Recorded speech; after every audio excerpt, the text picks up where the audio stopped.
নমস্কার, রান্নাবাটি চ্যানেলে সকলকে স্বাগত। আজকে তোমাদের সাথে চিংড়ির মালাইকারির রেসিপি শেয়ার করছি। জানি সকলেই জানো, তাও আমি কীভাবে করি সেটাই তোমাদের সাথে শেয়ার করছি। প্রথমেই দেখো, এখানে চিংড়ি মাছগুলো ভালো করে ছাড়িয়ে ধুয়ে আর টুথপিক দিয়ে সোজা রাখার জন্য করে নিয়েছি। তারপরে নুন হলুদ মাখিয়ে নিলাম, আর এদিকে একটা মশলা রেডি করে নিলাম। মশলার মধ্যে ছিল পেঁয়াজ, রসুন, আদা আর টমেটো, ভালো করে মিহি একটা পেস্ট করে নিলাম। এবার কড়াইতে সর্ষের তেল গরম করে চিংড়ি মাছগুলো লাল লাল করে বেশ ভেজে নেব। অনেকে বলে চিংড়ি মাছ বেশি ভাজলে শক্ত হয়ে যায়, কিন্তু আমাদের বাড়িতে কেউ ওই অল্প ভাজা চিংড়ি মাছটা খেতে চায় না, তাই আমি এখানে একটু লালচে করেই ভেজে নিলাম।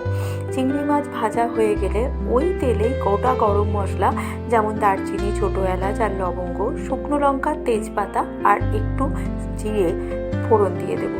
ফোড়ন দেওয়া হয়ে গেলে তারপর ফোড়নটা ভাজা হলে বেটে রাখা মশলাটা দিয়ে স্বাদ মতো হলুদ আর নুন দিয়ে দেবো। দিয়ে ভালো করে মশলাটা কষাবো, বেশ ভালো করে মশলা কষাবো। আমি সবসময়ই বলে থাকি, মশলা কষানোর ওপরেই রান্নার স্বাদ অনেকটা ডিপেন্ড করে। মশলা কষাতে কষাতে মধ্যেখানে স্বাদ মতো একটু চিনি দেবো। চিংড়ি মাছের মালাইকারি একটু মিষ্টি মিষ্টি হলে বেশ ভালো লাগে, তবে যে যার টেস্ট অনুযায়ী দেবে।